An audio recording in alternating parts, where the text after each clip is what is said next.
Anes, digo por el tema que vamos a tocar. Ya sabéis que Gonzalo Anes fue presidente de la Real Academia de Historia. Él era economista, pero era presidente de la Real Academia de Historia hasta, bueno, estuvo mucho tiempo.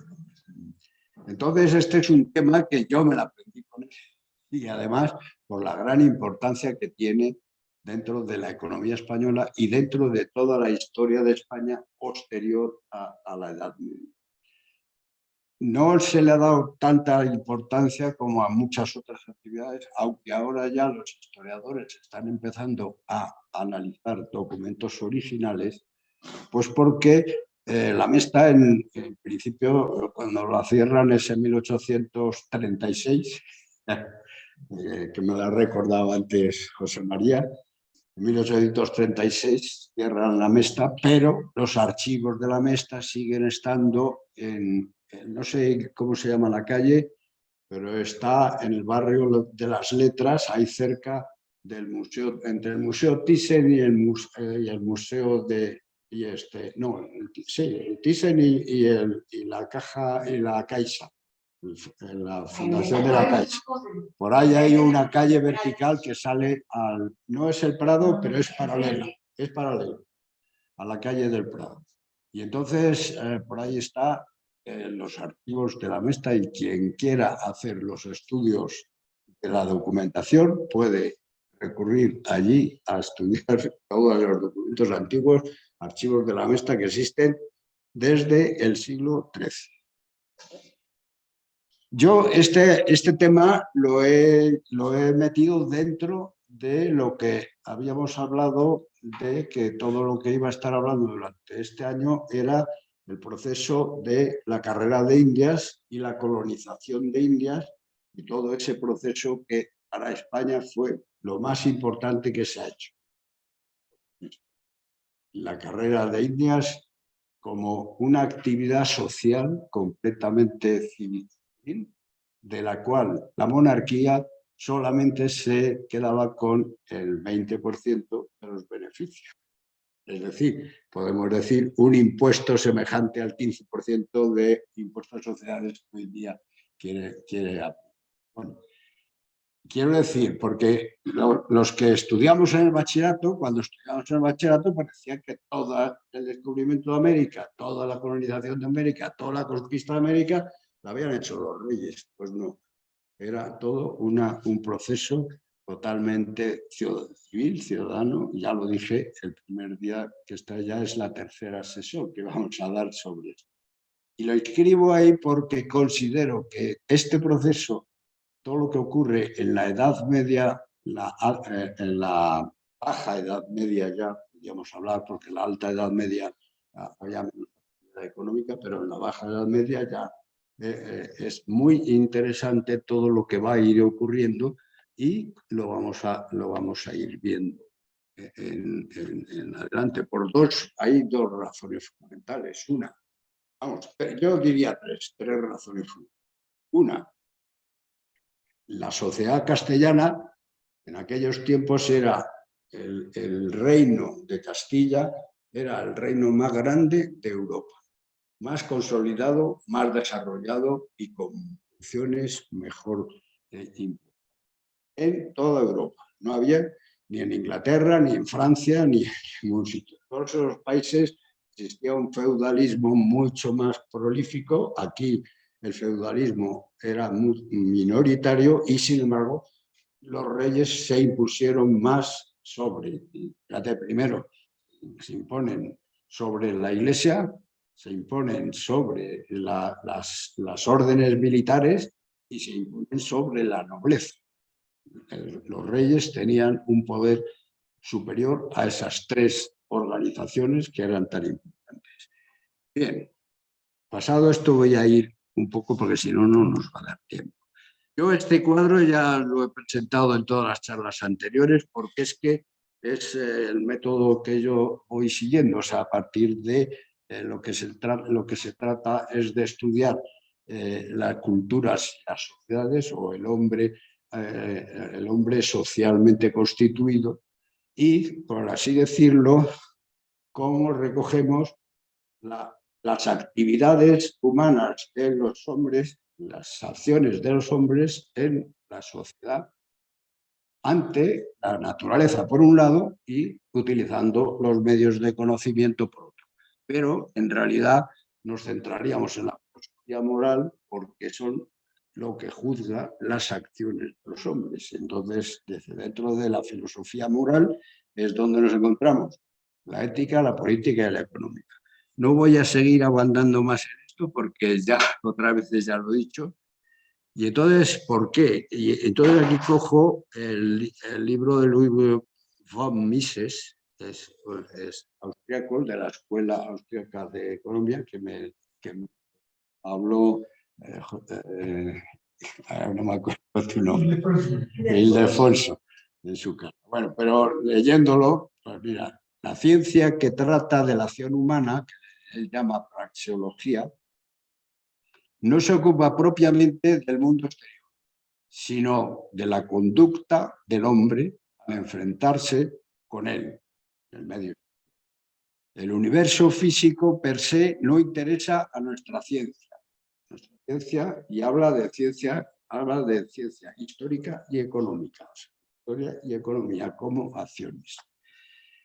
Y lo que ésta pretende es analizar con la consciente reacción del hombre ante las realidades objetivas. Lo que pretende estudiar la historia y la economía, lo que pretende es estudiar las acciones del hombre ante las situaciones del Estado.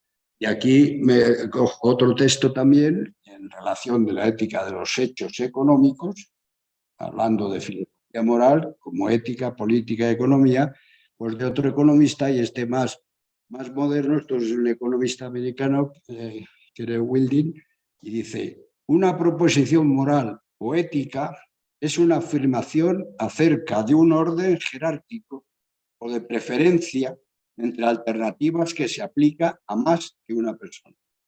Por eso he entrepuesto yo colecto.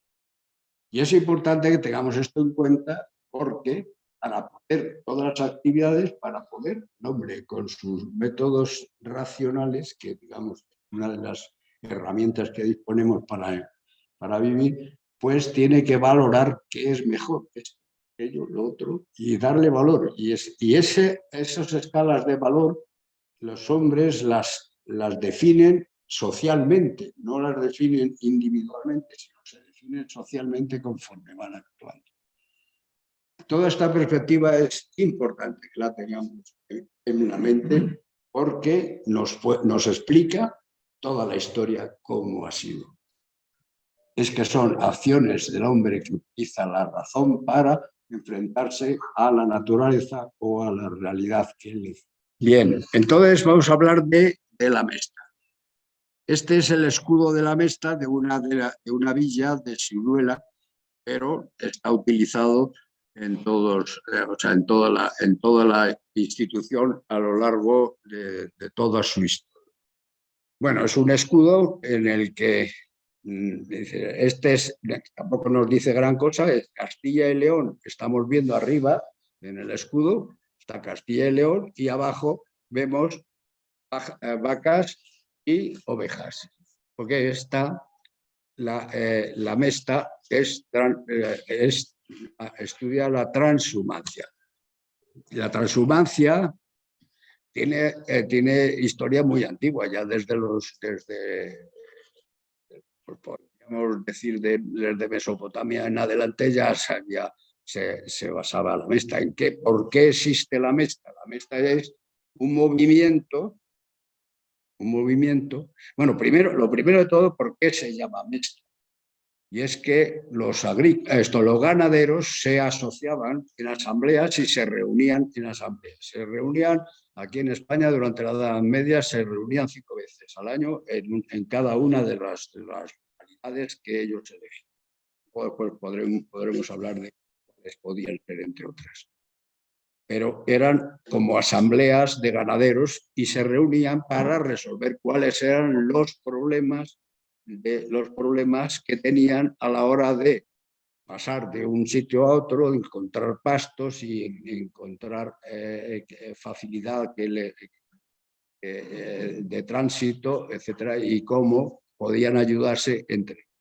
Esto es estamos hablando de antes de Alfonso X el Sabio. Y entonces cada una de esas asambleas se llamaba mesta. Luego todas las mestas, cuando Alfonso X el Sabio las reúne en una sola mesta, eso es el título de la mesta. Y esto me recuerda que ahí, cuando una vez que viene mi hermana ahí, y pasamos ahí en Valdemorillo, pasamos por una calle y calle de la Mesta. Y pregunté, ¿sabes lo que es la Mesta?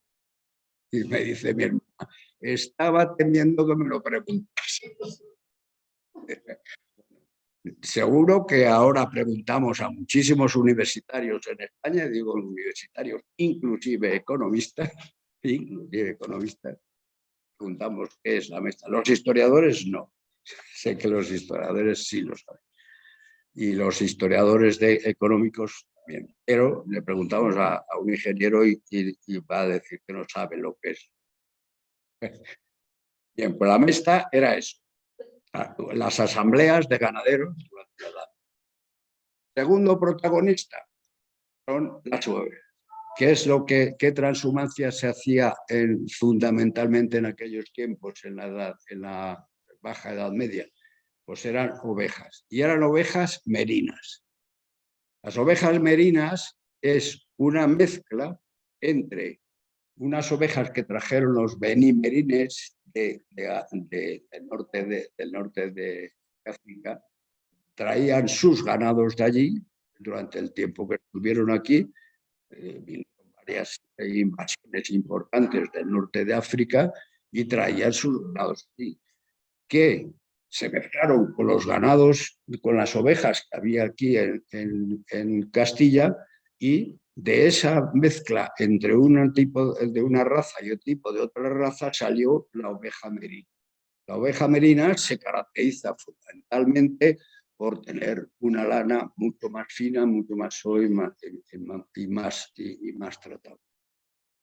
Y esos son los dos protagonistas de los que vamos a hablar. ¿Qué se hacía la transhumancia? Era porque durante el verano en los valles se secaban con el calor y no había pasto. Había que ir a un sitio donde hubiera pasto y te ibas hacia el norte, hacia las montañas.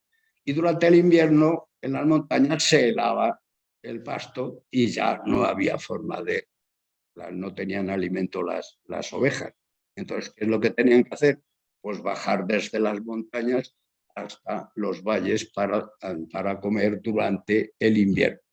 Entonces, hay 6 meses que van en una dirección y 6 meses que van en otra.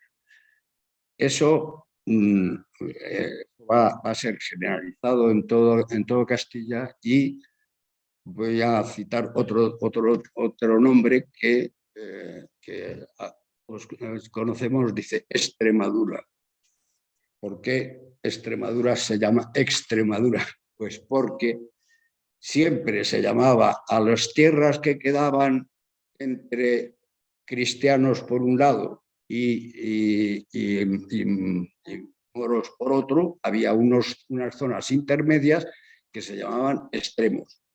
Extremos que estaban prácticamente deshabitados, no vivía nadie allí, porque era ahí donde luchaban unos con otros, donde era más inseguro. Sin embargo, los pastores utilizaban eso, porque como estaba deshabitado, podían llegar hasta ahí con las ovejas. Entonces se habla de los extremos del Duero, por ejemplo.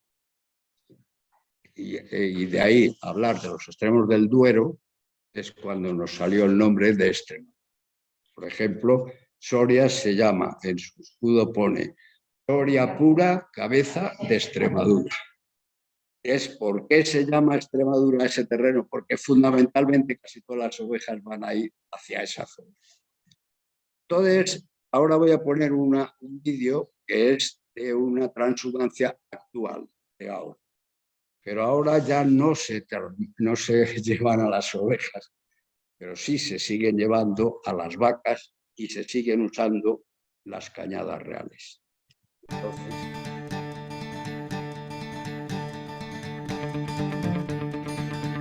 procuraré contarlo de vez en cuando porque no se hace muy largo, ¿no?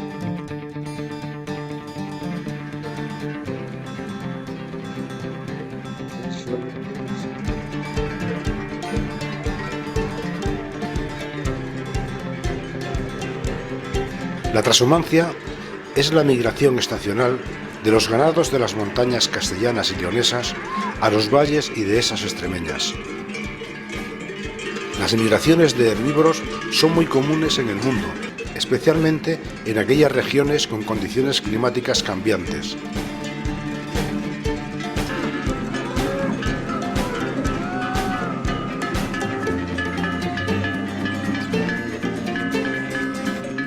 A finales del siglo XIII, con la creación del honrado concejo de la Mesta, los ganaderos trashumantes adquirieron importantes derechos, entre ellos el establecimiento de una extensa red de cañadas, cordeles y veredas para trasladar a sus ganados.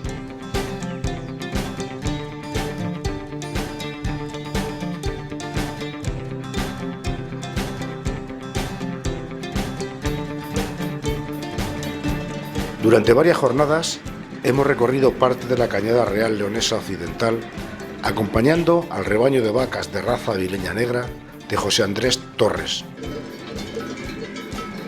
Esta raza, de carne muy apreciada, practica tradicionalmente la transhumancia por esta Cañada Real. Es una raza que se caracteriza por su gran dureza, por un comportamiento maternal muy fuerte y por ser muy buena caminante.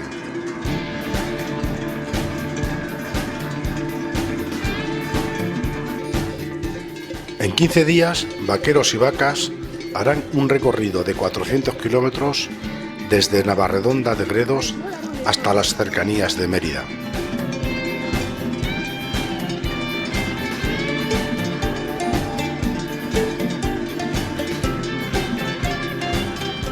Todos los años, cada mes de diciembre, atraviesan la Sierra de Gredos por el puerto del Pico en dirección a Extremadura.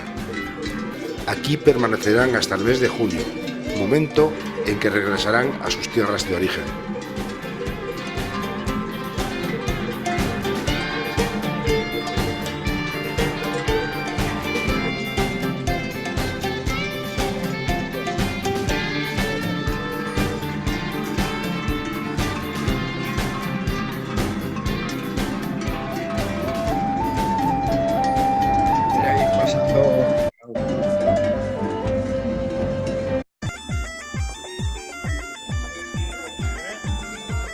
Esta es una de las paradas que han hecho en un descansadero, que hablaremos de los descansaderos.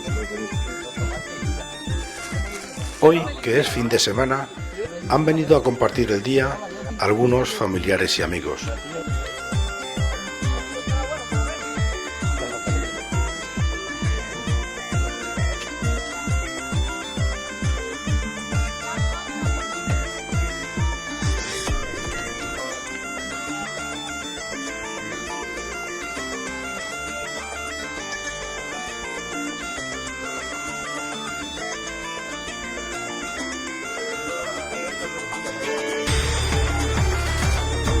Estamos hablando de hoy en día, o sea que es como se está haciendo.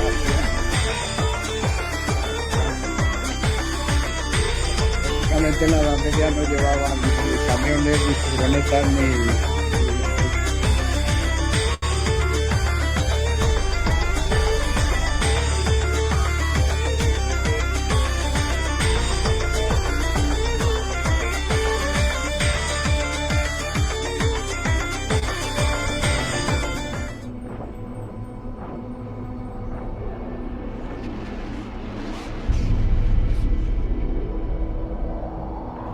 Frío y niebla. El tiempo ha cambiado. Para ver también cómo vivían los pastores que iban con las... El paso de la autopista A5 se hace por un puente estrecho. Es el momento oportuno para contar una vez más el rebaño.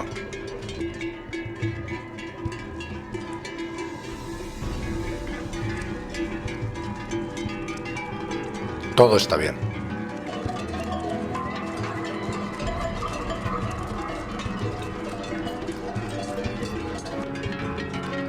La manada se enfrenta a uno de los pasos más difíciles del recorrido, la campana de Albalat, declarado Reserva de la Biosfera de Monfragüe. 2 jornadas van a emplear en atravesar este territorio. Este mes de diciembre han sido las únicas que han hecho la cañada por esta zona. El río Tajo es el primer obstáculo natural que se encuentran y lo atraviesan por el centenario puente de Albalat en dirección a la ciudad árabe de Medina Albalat y el Molino de la Carrera. Se estaba hablando ya de territorios que eran árabes y que ya no estaban pensando no estaban peleando permanentemente. Vivían de una forma más o menos enfrentada, pero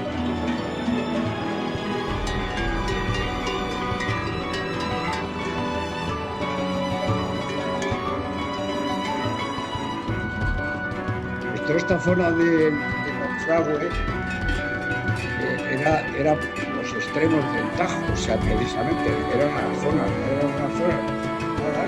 después se ha convertido en bosques y demás, y ahora es lo que es el parque natural de Monfragüe. Pero para ellos era importante porque, por lo que estamos diciendo, eran zonas en las que no había confrontación bélica en ese momento y además estaban desarrolladas. Eran terrenos no cultivados. Eran terrenos no cultivados porque uno de los grandes problemas que van a tener los ganaderos va a ser la confrontación con los agrícolas. Y eso es lo que van a tener que resolver los belgas.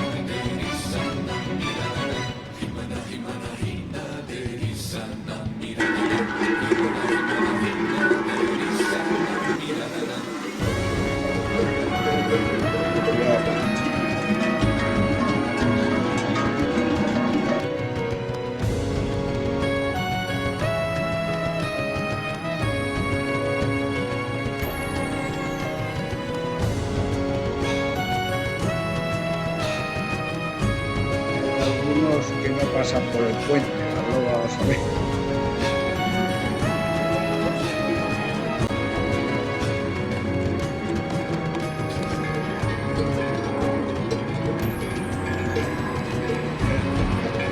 Hablando.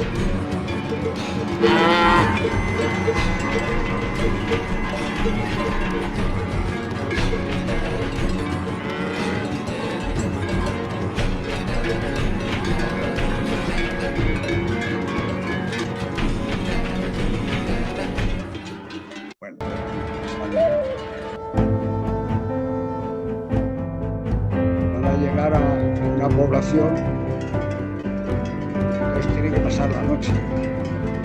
Entonces se recluían en esos descansaderos que decíamos. Antes de llegar a Mirabete, pasan por el puente del Arroyo Giraldo y el Ventorro.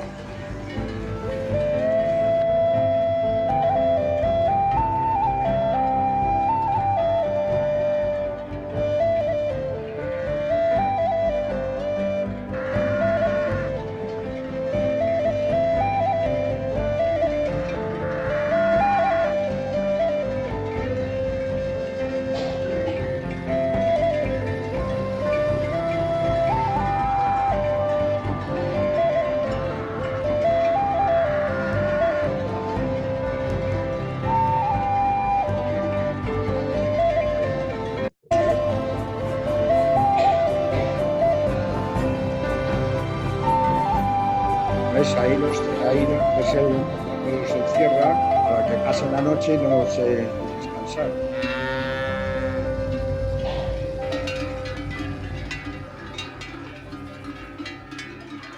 Estos son descansaderos. Los vaqueros siempre comen y descansan al lado del ganado, muchas veces en duras condiciones y a la intemperie. Esta noche es casi un lujo, ya que podrán dormir bajo el techo y el calor de la chimenea del refugio que hay en el descansadero.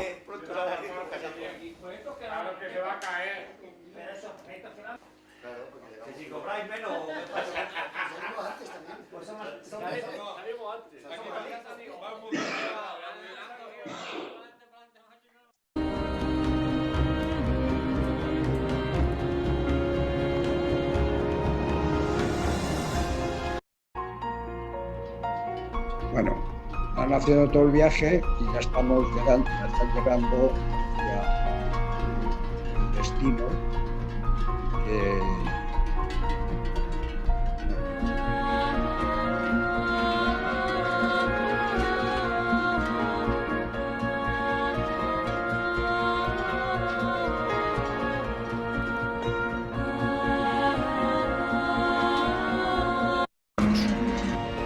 Están llegando ya.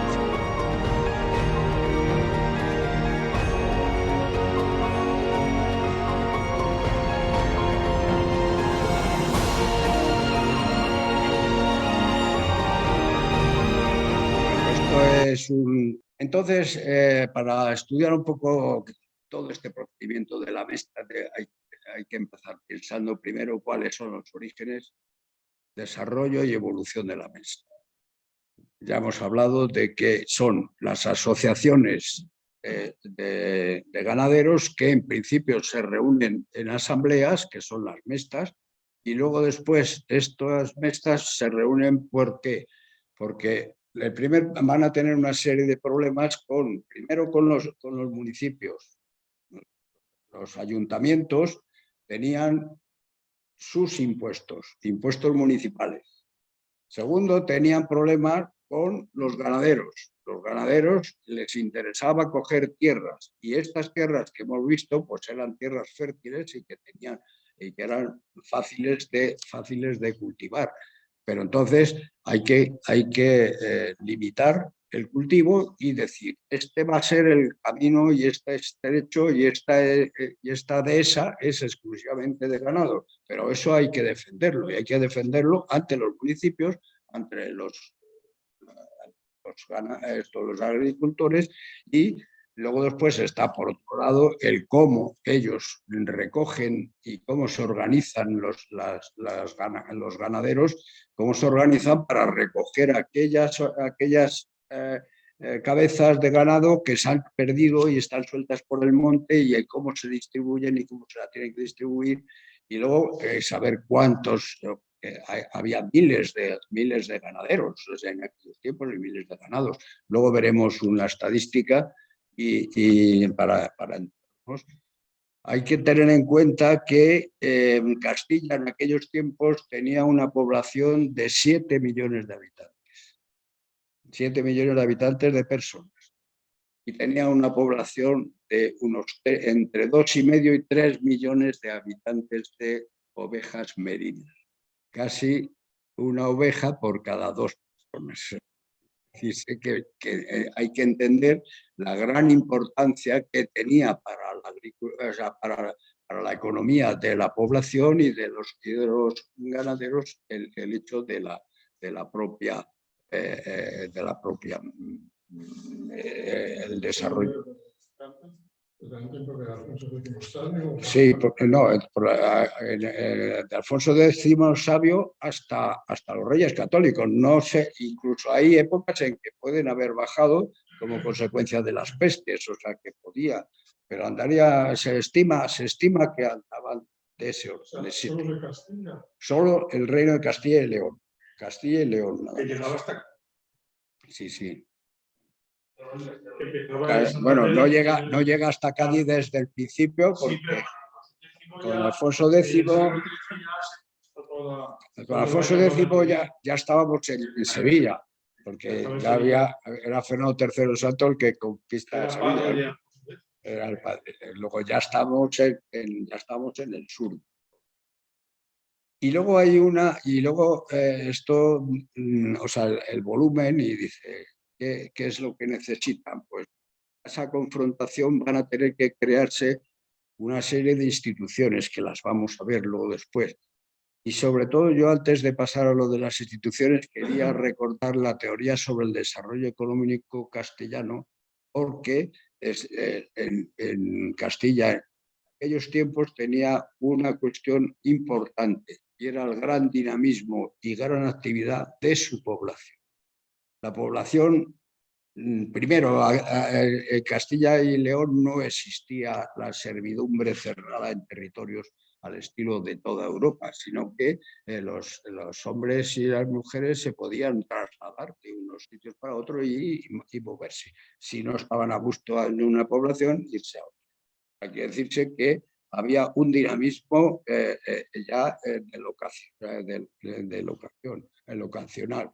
Y a un dinamismo de cómo tenías que enfrentarte ante una naturaleza que estaba desprotegida, por así decirlo, porque la corona no tenía suficientes armas para defender los territorios, y es cuando los reyes católicos es cuando crean lo de eso, la Santa Hermandad, los reyes católicos, que son, pues así decir, la policía local, que eran todos ciudadanos de todas esas localidades, ¿no? O sea, y luego, por otro lado, tenías el gran problema de que los impuestos municipales luchaban contra los impuestos reales. Y los reyes querían cobrar impuestos a la mesta, pero si cobraban demasiados impuestos a la mesta, pues desaparecería. Entonces había que eximir a la mesta de impuestos locales. Y eso va desde Alfonso X el Sabio y Alfonso XI hasta el cardinal Cisneros, podemos decir que existe la gran actividad de la monarquía, de la corona, para defender a la. Veremos ahora cuando hablemos de las instituciones. En cuanto al desarrollo económico, es importante tener en cuenta un hecho, y luego también saldría, voy a tratarlo más adelante, pero vamos a un hecho. Todo este ganado se esquilaba en el mes de finales de mayo o junio, por ahí, es cuando se esquilaba. Pero toda la lana se vendía en los mercados de Medina del Campo, Medina de Río Seco y Villalón, que eran los tres mercados que no eran españoles, eran mercados internacionales, porque a esos mercados venían los flamencos, los italianos, los genoveses, los venecianos, los franceses, los alemanes, todos venían, todos los empresarios venían a comprar ganado y a comprar lana ahí a esos mercados. Y los mercados no coincidían con la época del esquileo de las ovejas. Se reunía 3 veces al año, pero luego acabó siendo, normalmente los mercados fueron 2 meses, uno en el mes de mayo y otro en el mes de octubre. Entonces, ¿qué ocurría? Pues, la gente que quería comprar lana y alguien quería vender lana, no la podía vender en especie en el mercado, porque no la tenía todavía esquilada. Pues, ¿qué es lo que se hacía? Se vendía. Y alguien compraba la lana. ¿Y cómo se la pagaban? Pues se la pagaban mediante una letra de cambio. Una letra de cambio que en el próximo mercado de octubre cobrarían de los ganaderos, cuando los ganaderos hayan entregado. Vamos al revés, los financieros cobraban de los ganaderos cuando ellos habían vendido. Quiere decirse con eso que empieza a producirse una actividad mercantil y financiera muy importante como consecuencia de toda la actividad de la mesta y de la ganadería. Eso nos da lugar a la existencia de cantidad de figuras, como conté en el primer día, aquel señor de Medina del Campo, que era un financiero, banquero, que eran los que hacían los trámites. Dieron cantidad de financieros, sobre todo genoveses, portugueses y flamencos también, y alemanes, estuvieron en toda esta actividad financiera y mercantil, y eran los que servían de intermediarios entre el productor y el consumidor. O sea, había alguien que tenía que financiar o dar el dinero o inventar la fórmula de cómo cobrase uno y pagase el otro. Luego después en los mercados, he dicho, estos mercados que estamos hablando son los mercados aquí en Castilla, pero luego después se vendían también en toda Europa, se exportaba. Y había un tráfico de exportación muy grande, sobre todo la lana, sobre todo a Flandes. Flandes, ¿qué es lo que hacían con la lana? Con la lana hacían los tejidos. Tejidos que luego después nosotros se los compramos a los... Esto es uno de los problemas, las contradicciones que va a tener esta economía de la lana, porque según las necesidades financieras, pues vas a vender antes o vas a vender más de lo que podías vender, y a lo mejor llegas a vender más lana pudiendo haber fabricado tejidos. Nosotros haber vendido tejidos a Flandes y hubiéramos ganado más, pero no había bastante tiempo para hacer todas esas operaciones, y entonces es por lo que va a dificultar un poco el desarrollo económico de todo este sector. Va a ser el que va a acabar o sea, este hecho es el que va a acabar con la mesta, porque se acabará vendiendo, primero se empieza vendiendo la lana. Vamos, hay fábricas, que los vamos a ver, fábricas importantes de tejido que van a estar sobre todo en Segovia y en Burgos, que luego después se van a comercializar a través de los consulados de Segovia, esto de Burgos y de Sevilla y de Valencia, se va a comercializar a toda Europa. Esto estamos hablando antes del descubrimiento de América. Cuando se produzca el descubrimiento de América y se produzca la colonización, se va a producir los mercados con América. América va a ser uno de los receptores más importantes de todos los productos españoles, y productos tanto de lana como tejidos y como las propias. ¿A eso qué se necesitaba? Pues se necesitaba crear instituciones que hiciesen funcionar todo este entramado. Primero habría instituciones, las instituciones propias de la Mesta, cómo la Mesta se organiza. Habíamos hablado que partía de unas asambleas originarias, pero luego se queda en una sola organización. Una organización que además actúa de forma monopolística. O sea, por así decirlo, podemos decir que es el primer monopolio económico que nosotros ejercemos. Empresa monopolística. Eso ya veremos que luego después más adelante qué es lo que les va a molestar a los ilustrados, ese monopolio, una empresa como la... Había instituciones dependientes de la corona. La corona tenía el rey y la reina, vamos, cuando eran los reyes católicos, pues tenían la reina o el cardenal Cisneros, por la corona la cabeza máxima del poder en ese momento, ¿no? La corona tenía sus ministerios a base de consejos. Consejos que el principal consejo es el Consejo de Castilla. Tiene consejos de guerra, consejos de armas, luego consejos de Indias tendrá, consejos de Hacienda, etc. Pero el principal es el Consejo de Castilla. ¿Y por qué digo el Consejo de Castilla? Porque los reyes católicos, el que funda la Mesta es Alfonso X el Sabio, pero el que le da una consistencia mayor institucionalmente son los reyes católicos. Y entonces los reyes católicos van a hacer que haya un presidente de la Mesta. Pero el presidente de la Mesta es del Consejo Real de Castilla, del Consejo de Castilla, y es la persona de mayor antigüedad en el Consejo de Castilla. Si lo llevamos a tiempos modernos, era el presidente del gobierno. El presidente del gobierno de los reyes.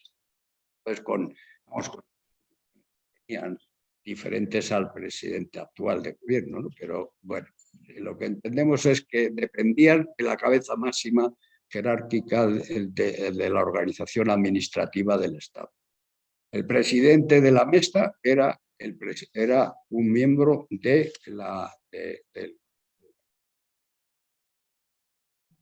veremos ahora después más instituciones. Y luego, aparte de las instituciones dependientes de la corona, había otras instituciones, y en este caso, y también de la Mesta, y en este caso son las Cortes, en primer lugar, Las cortes estaban constituidas por los nobles, todos nobles medianos, más importantes dentro de las provincias y todo eso, y era la nobleza la que dominaba las cortes, la nobleza media, no la alta nobleza. Por así decir, la nobleza que en la guerra de los comuneros se va a levantar. Eran las cortes. Las cortes tenían una importancia muy grande con respecto en contra de la monarquía, en contra de la corona, porque quien aprobaba los impuestos que la corona podía cobrar eran las cortes. Si las cortes no aprobaban los impuestos, el rey no podía cobrar esos impuestos. Este va a ser uno de los conflictos los que se va a encontrar Carlos I de España y V de Alemania cuando llegue aquí, y es el origen de la guerra de las comunidades en Castilla y el origen de las guerras de Germania en Valencia. Bien, otra de las instituciones son las cortes. La otra son las chancillerías, que eran los juzgados centrales, de la administración de justicia más importante.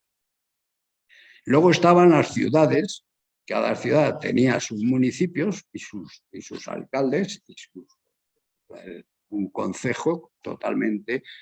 Podemos decir que en la Edad Media tenían una autonomía los ayuntamientos mucho más grande que la que tienen ahora. Hoy día los ayuntamientos prácticamente no tienen autonomía, porque en aquellos tiempos los ayuntamientos eran los que ponían los impuestos municipales los ponían los ayuntamientos. Hoy día los ayuntamientos no ponen impuestos, lo pone el Estado.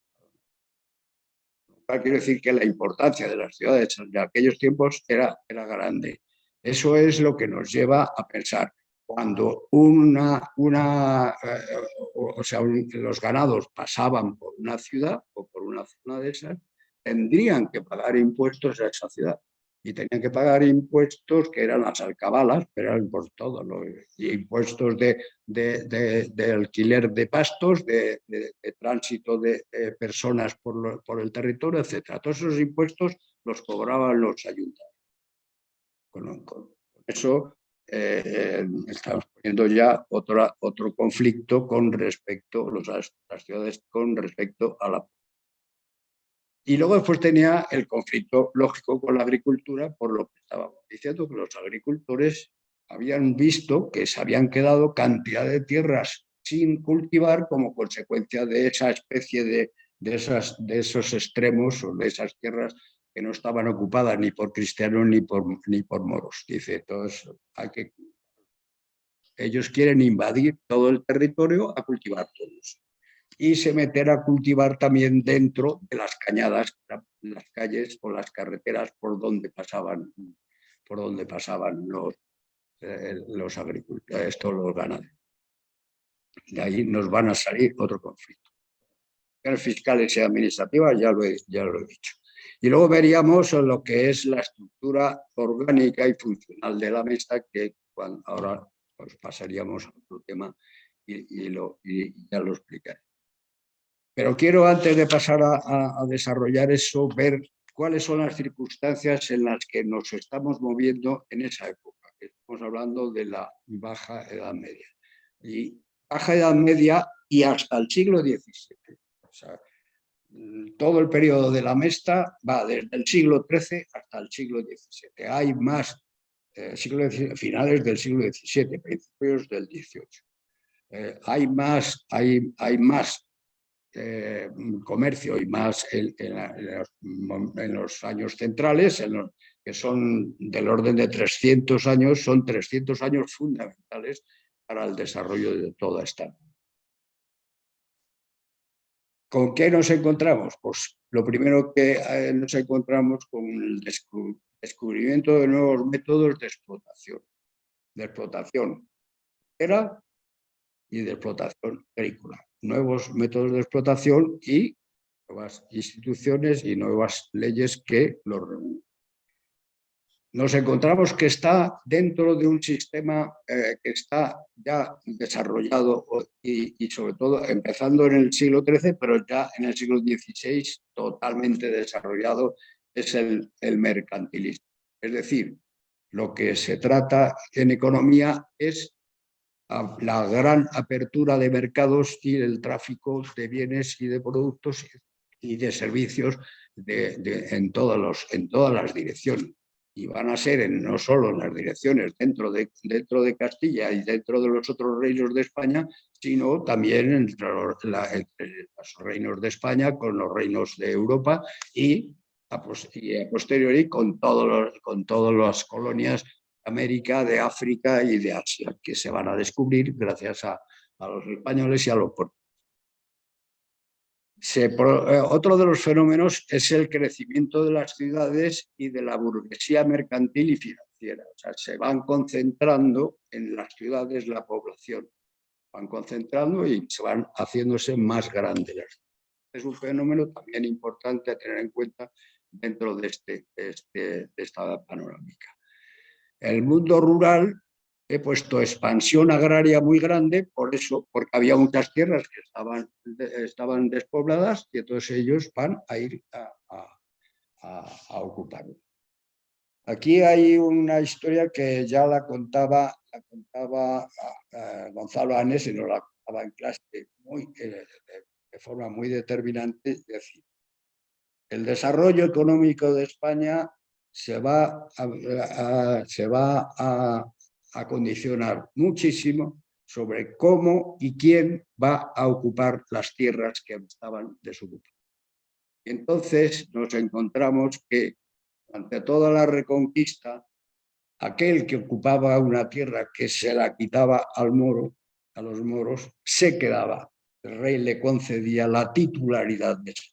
Por eso la nobleza más importantes y más grandes van a quedar con más tierra. Por eso existirán los latifundios en Andalucía, Castilla-La Mancha y Extremadura. Vemos, toda esa es zona de latifundios. Y del Duero hacia arriba ya no existen los latifundios, ya existen más, tiende hacia el ministerio. Y esa diferenciación agrícola de una zona y de otra va a condicionar muchísimo todo el futuro de la economía en cuanto a cómo actúan cada uno de los explotadores. Después de la expansión agraria pasaríamos al comercio exterior y hablaríamos de las ferias y del dinero político. ¿Por qué hablaba de las ferias? Ya lo he dicho, de las ferias es donde se concentraban en localidades muy concretas, como eran las tres, Medina del Campo, Medina de Río Seco y Villalón. Cada una de ellas tenía además también delegaciones en otras ciudades, como por ejemplo en Cuéllar, Medina del Campo, pues con Cuéllar están próximos y delegaciones de esos mercados. Se reunían, se juntaban solamente, como he dicho, 2 veces.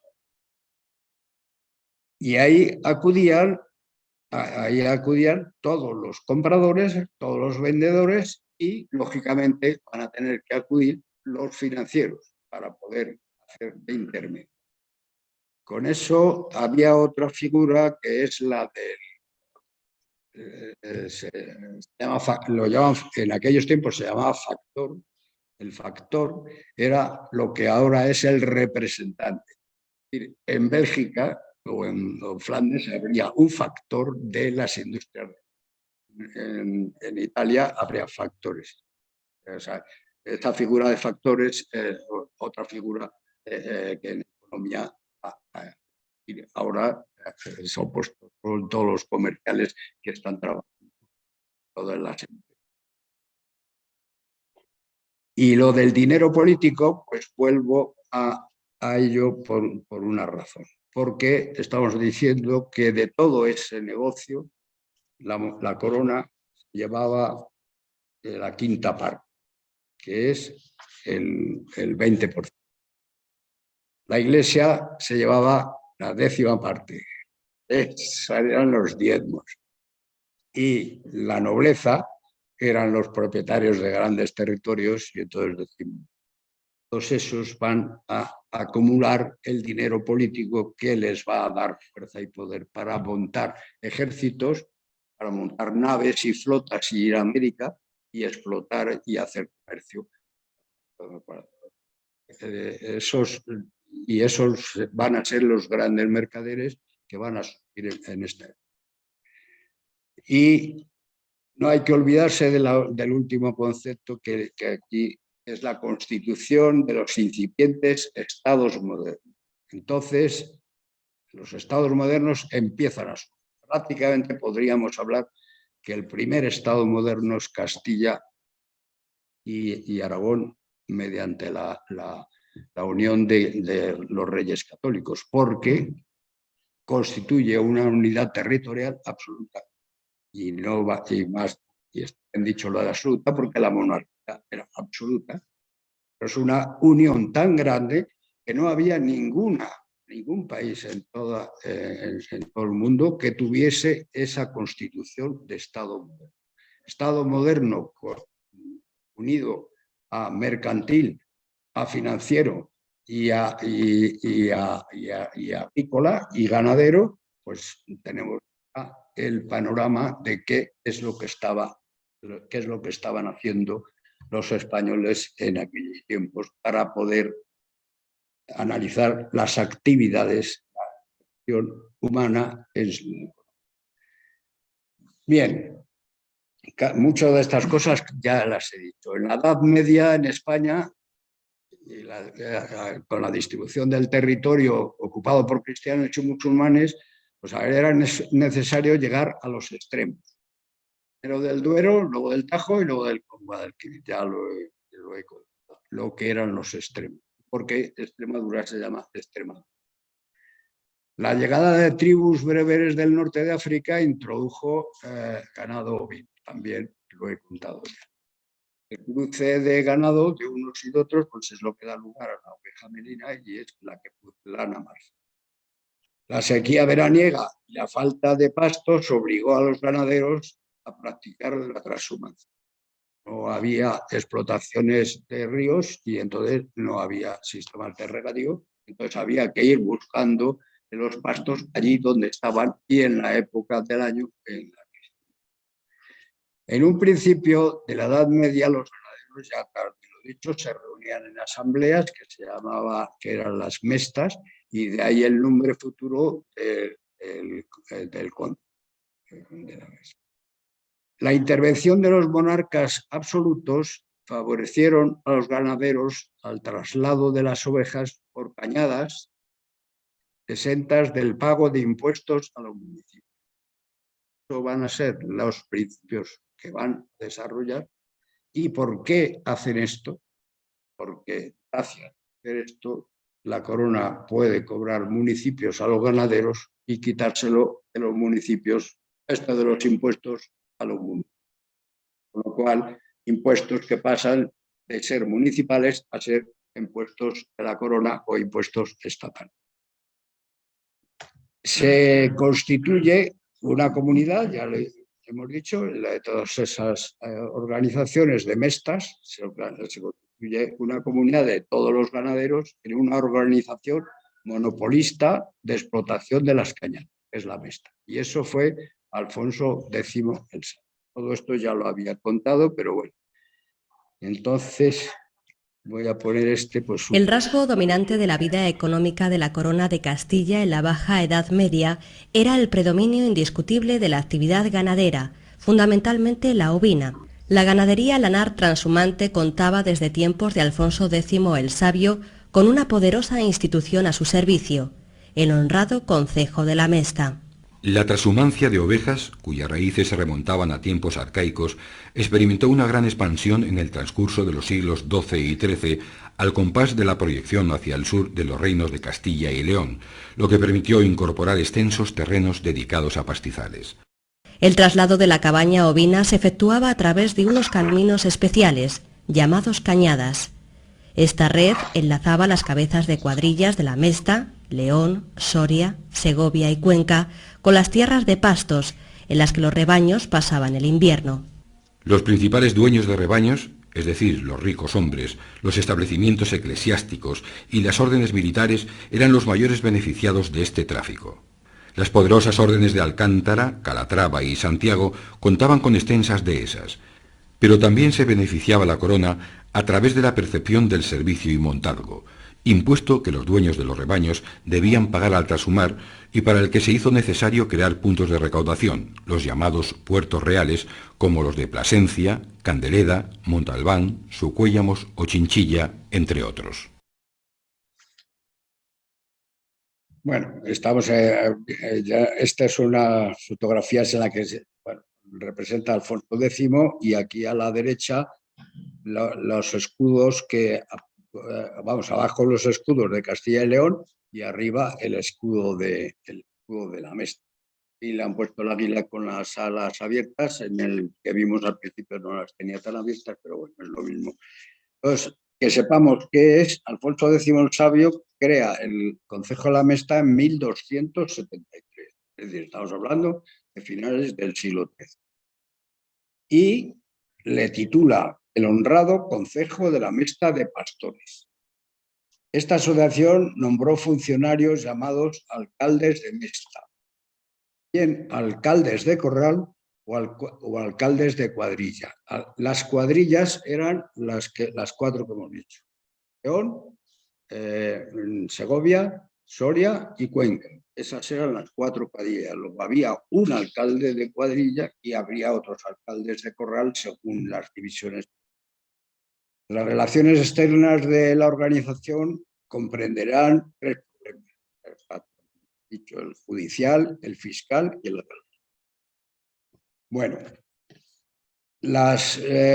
decimos que actúa por medio de cuadrillas. Esta es una fotografía del libro. Bueno, antes de nada, se me ha pasado antes decir, el libro más abundante, más serio y mejor estudiado de la Mesta es este libro, hecho por un historiador económico americano, Julius Klein, que lo escribió lo publicó en 1919 y que fue traducido en España por la Revista de Occidente en 1936. Hoy día este libro se puede comprar, está editado en Alianza Editorial y es tan extenso y con tanto detalle que es interesante. Vamos, el que quiera abundar sobre esto es interesante. Se puede parecer que es pesado en ciertos momentos, pero relacionando todo el conjunto que he pretendido relacionar de una cosa con la otra, vemos las importancias que van teniendo cada una de ellas. En principio, en esta imagen, que es una que publicó, que pone ahí, es casi la misma que hemos visto antes. Son las cuatro, o sea, la de León, la de Segovia, la de Soria y la de Cuenca. Esta luego después se multiplica porque empiezan a haber muchas más cañadas. Empieza por la primera, que sería la de la Vía de la Plata, luego la de León se desdobla en dos, la de Cañada Oriental y la Cañada Occidental, luego viene la Cañada de Segovia y luego vienen las dos cañadas de Soria, que también tienen una cañada oriental, otra occidental. Luego después aparece la cañada de Cuenca, que la cañada de Cuenca ya vemos que llega pues prácticamente hasta...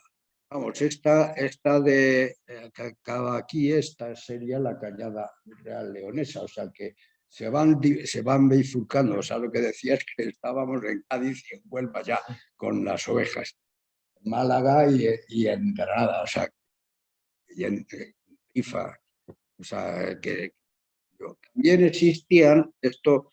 En el resto de España también existía transhumancia. Me he centrado en esto de la castellano-leonesa. ¿Por qué? Porque es la por este hombre y sobre todo porque fue la más importante. Pero las cañadas eran en Castilla, en Aragón eran las cabañeras, en Cataluña las carreradas y los alzadores reales en Valencia. Eran otras tantas que también cañadas, pues igual que los del...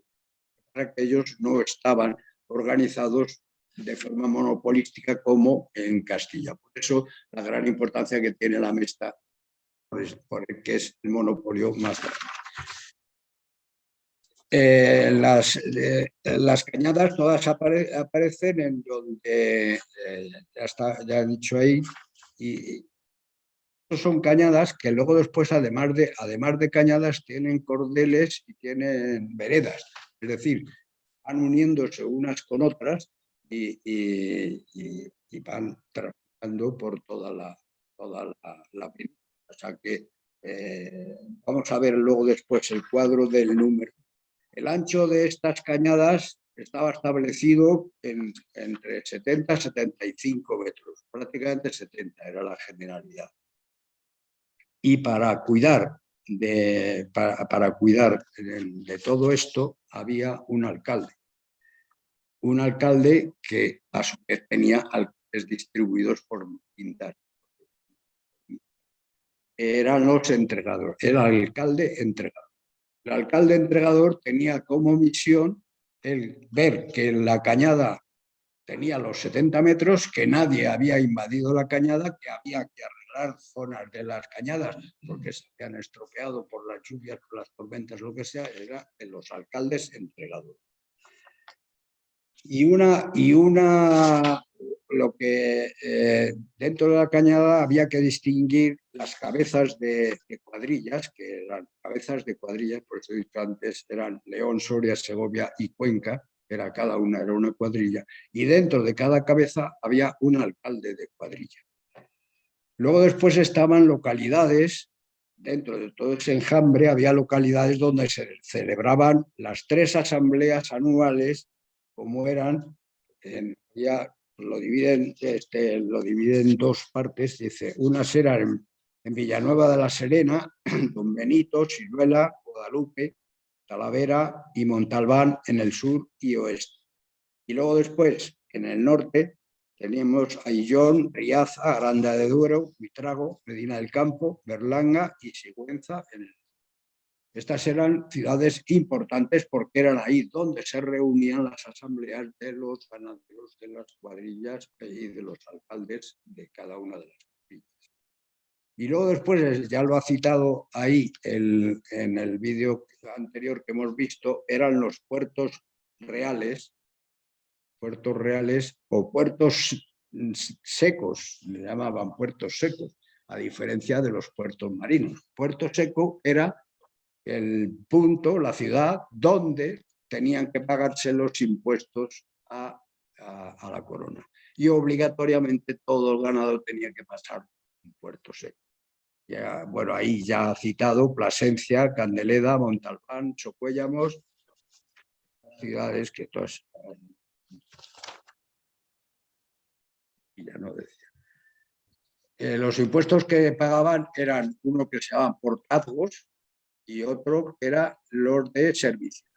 Y estos eran unos impuestos especiales que de portazgo era siempre el mismo, o sea, era siempre la quinta parte, el 20%, y la de servicios era un tipo de impuesto que implantaba el rey con consentimiento de las Cortes para cubrir algún determinado servicio, como era, por ejemplo, la conquista de Argel, por ejemplo, o las guerras de las luchas contra los turcos, etc. O sea, el argumento que fuese. O les llamaban impuestos de servicio. Bueno, ya se ve aquí que toda la historia está, pues, pasar, bueno, las tierras por donde pasaban y los puentes que tenían que cruzar y demás y hacerse.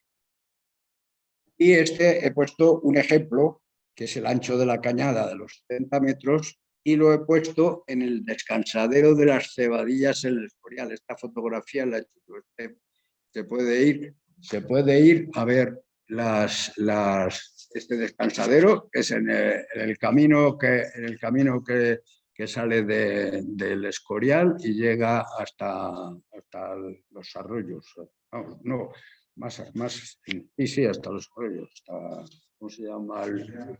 La estación de Las Zorreras, hasta Las Zorreras. Pues por ahí, por ese camino, ahí está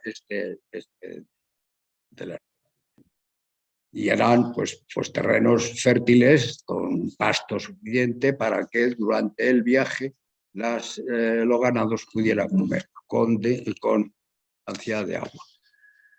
Y aquí tenemos el cuadro, un cuadro de estamos hablando ganado de la Mesta en los años de mayor prosperidad. Habla de 1477, ya nos hemos venido desde 1273, que es cuando se crea, hasta 1477, que ya estaríamos, no sé, ahí sí estaban ya los Reyes Católicos o seguía estando Enrique IV. Bueno, ya veis, el número de cabezas eran 2.694.000. Hasta 1520, que tenemos aquí, 3.027.000. 1526, 3.453.000. Bueno, en estas épocas que se ven de 1.746.000 y 1.673.000, puede ser que coincida con épocas en las que o bien por pestes o bien por, y aquí es donde hay que culpabilizar a la corona, porque obliga a tener que vender ovejas.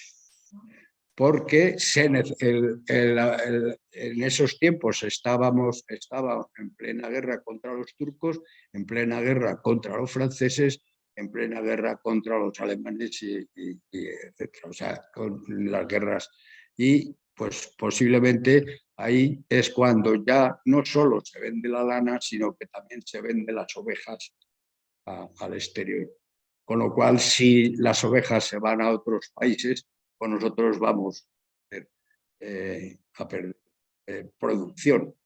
También puede ser que en esta época, que ya estaba descubierta América, se hayan llevado ovejas merinas también a América. También existe transhumancia en América. Sobre todo en los virreinatos y en los 4 virreinatos importantes. Hay que tener en cuenta que América era España. América le llamamos colonias, no son tales colonias, están colonizándose, sí, pero lo que son terrenos de España, español. Lo dije ya en otra de las charlas anteriores, que para saber que América era España, en las Cortes de Cádiz de 1812 se llama a los representantes españoles de los 4 virreinatos de América a reunirse con los representantes de la península. Este detalle es muy importante a tener en cuenta para saber el tipo de colonización y tipo de mercado y tipo de institución que se va a hacer en España. Y es que aquello son tierras de España, o sea, a las órdenes del rey de España. Y para hacernos una idea del número de ganados, aquí está solamente en las dehesas de la orden de Calatrava. Y fijaros por ganados de menos de 50 cabezas, son 363, son la mayoría, con un número total de cabezas de 17.160. Estaba el 32% de las cabezas. 50 a 100, 228 y 18.000. O sea que entre menos de 100 ovejas, pues se llevaban el 67% de las cabezas de ganado. De 500 a 1.000, en este caso son 5, es solo el 6% de las cabezas, y más de 1.000 cabezas, aquí aparecen 3, que es solo el 11% de las cabezas. Con lo cual nos da idea de cómo funcionaba y cómo tenía que funcionar el honrado concejo de la Mesta, la importancia que tenía toda la estructura organizativa interna, porque la gran mayoría de sus componentes, que se llamaban hermanos, eran hermanos pequeños, o sea, con ganados pequeños. o sea, propietarios de ganados grandes, pues había muy pocos. Fundamentalmente, los de los ganados grandes, fundamentalmente eran los de los monasterios y las órdenes de caballería y la gran nobleza de los grandes de España. El ejemplo, por ejemplo, los jerónimos tienen una importancia muy grande en esto de la ganadería porque tenían ganadería en Guadalupe, aquí y en Segovia. O sea, quiere decirse que traspasaban los ganados de un lado para otro. Aquí en el Escorial en concreto se dice, o sea, cuentan que llegaron a tener los monjes jerónimos del orden de 5.000 cabezas. Ganado 5.000 cabezas, fijaros dónde estaría, pues abajo, los más grandes. Esto, si dices, esto es una idea de la orden, en la zona de la orden de Calatrava. Si vamos al resto, posiblemente nos encontraríamos con más ganados de menos cabeza. ¿Qué es importante? Y aquí vamos a la segunda parte de todo este negocio ganadero, y es la industria textil. La industria textil es, primero, industria de la lana, la industria lanera, que será en Segovia y en Burgos, donde se va a centrar el mayor número de fábricas de textil. Y luego esto lleva a que obliga, si ahí estaban las industrias, los mercados estaban los mercados que hemos citado antes, pues llegó un momento que para concentrar toda la actividad se crearon los consulados. Y el consulado de Burgos es el que centraba, el de Burgos era el que centraba todo el comercio nacional e internacional. Y es donde estarían, en Burgos, es donde estarían los financieros y los empresarios. Y de ahí hay que embarcar, desde Burgos hay que embarcar hacia el norte de Europa. Y entonces en Bilbao, y se utiliza el puerto de Bilbao como salida de toda la ganadería y se establece otro consulado en Bilbao, y que sirve para exportar la lana al norte de Europa. El norte de Europa hay que tener en cuenta que es toda la zona del Báltico y bueno, Inglaterra, Flandes, Alemania, la zona hanseática y los países. El destino de la lana, pues primero hay vellones de lana que van a Flandes, tejidos que van a Génova, Venecia, Francia, Alemania, etcétera. O sea, todo esto. Bueno, estas son fotografías para que veáis. Ahora, si se va uno a Segovia, veréis los restos a lo largo del río Eresma, cantidad de restos de fábricas, de molinos y de batanes que proceden de tiempos pasados. Esto es en Segovia. Bueno, la organización de la propia Mesta ya lo he contado, organización del nuevo Estado también frente al sistema, y tiene estas dos organizaciones tienen que tomar medidas frente al sistema industrial y productivo, tienen que tomar medidas frente al sistema mercantil, frente al sistema fiscal y financiero, y también frente al sistema judicial para los litigios. Pues para eso hay jueces de unos y de otros. Bueno, esto casi lo he contado, voy a pasar aquí, esto es para ver estas imágenes, y aquí presento a los personajes más importantes. Arriba están los personajes a favor de la Mesta, que fueron Alfonso X el Sabio, los Reyes Católicos y el Cardenal Cisneros. Son los tres que más desarrollaron la Mesta. Y abajo tenemos a Carlos III y a los dos ministros más importantes, que fueron Cabarrús y Campomanes. Sobre todo Campomanes va a ser el que va a dar al traste por las leyes que van a aplicar, las que van a dar al traste. Bien, es verdad que desaparece la mesta en 1836, ya no estaban estos señores, pero estos son los primeros que empezaron a cambiar. Posiblemente en 1836. Es ya en tiempos de Fernando VII con la...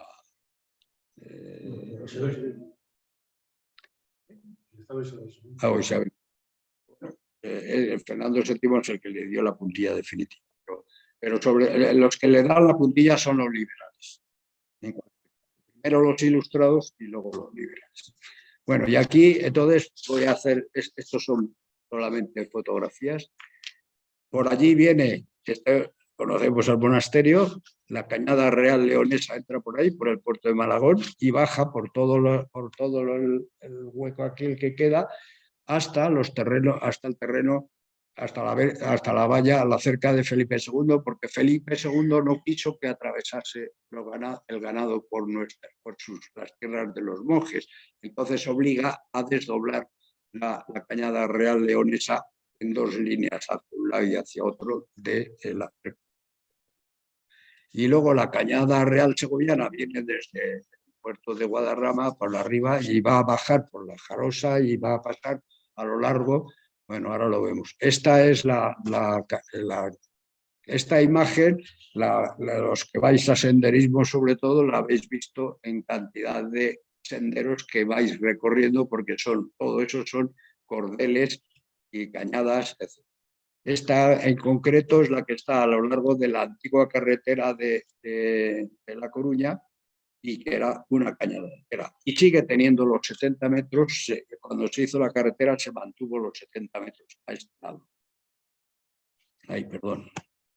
Y tenemos todo el proyecto de las dos líneas rojas, son las dos cañadas, la Cañada Real Leonesa Oriental y la Cañada Real Segoviana. La Cañada Real Segoviana atraviesa a lo largo de lo que es el pantano de Valverde. He dibujado aquí el Camino Real de Madrid para que se vea, porque es que entra desde Galapagar, pasaba por el puente del Tercio, subía por la calle Madrid, actual calle Madrid del Escorial, y subía por la avenida del Álamo hasta el monasterio. Y luego lo otro son las amarillas, son las coladas, pues que eran, hemos dicho que eran otros caminos que unían cañadas de un lado a otro, de forma que había comunicación entre unas. Aquí aparece todo enumerado. Esto lo he tomado de este libro, viene aquí este cuadro, o sea que se ve que eran las dos cañadas, la anchura que tenían, 75, en este caso eran 75 metros, y la superficie que ocupaban en el territorio nuestro del Escorial y San Lorenzo. El total entre todas las cañadas coladas y demás, pues ya veis que son 131,54 hectáreas de superficie, con una longitud de 52.120. Aquí hablamos de los 50.000, porque la cerca de Felipe II también tiene 52 a 55.000. ¿Cuáles son las repercusiones aquí como conclusiones? Pues es importante tener en cuenta la repercusión en la constitución del Estado moderno, que sirvió para financiar el Estado moderno, la relación con la política imperial y nacional, porque permitió al rey disponer de unas cantidades de recursos financieros para pagar a los ejércitos de Flandes y de otros. Consecuencias para la industria nacional, ya la he contado, que fue beneficioso en un principio, luego después con el conflicto con los agricultores ya la Ilustración los va a quitar las vendas que tenían, y la interrelación con las finanzas del Estado, pues ya lo he dicho, a nivel de las finanzas reales, a nivel de las finanzas nacionales o civiles. ¿Por qué hago esta distinción? Porque para volver a la teoría originaria, todo el proyecto de colonización de España en América y en Asia va a ser un proyecto civil. Solamente se va a beneficiar la corona en los impuestos que va a cobrar a esos civiles. Eran los civiles, los mercaderes, los industriales y los financieros los que montaban las flotas de barcos, los que los llenaban de productos y los que los vendían en esos allí. Y luego después son ellos los que traían el oro. Y ahí cuando llegaba el oro aquí, el 20% se lo quedaban. Y bueno, la relación de la Mesta con el Escorial y el monasterio, ya lo he dicho, que fue una de las industrias importantes en aquellos tiempos de los jerónimos, que desapareció cuando la desamortización de Mendizábal, que también es la época de los liberales, la que anula y quita la propiedad de los terrenos del monasterio a los jerónimos y echa a los jerónimos. La bibliografía son estos dos libros que os he contado y con esto.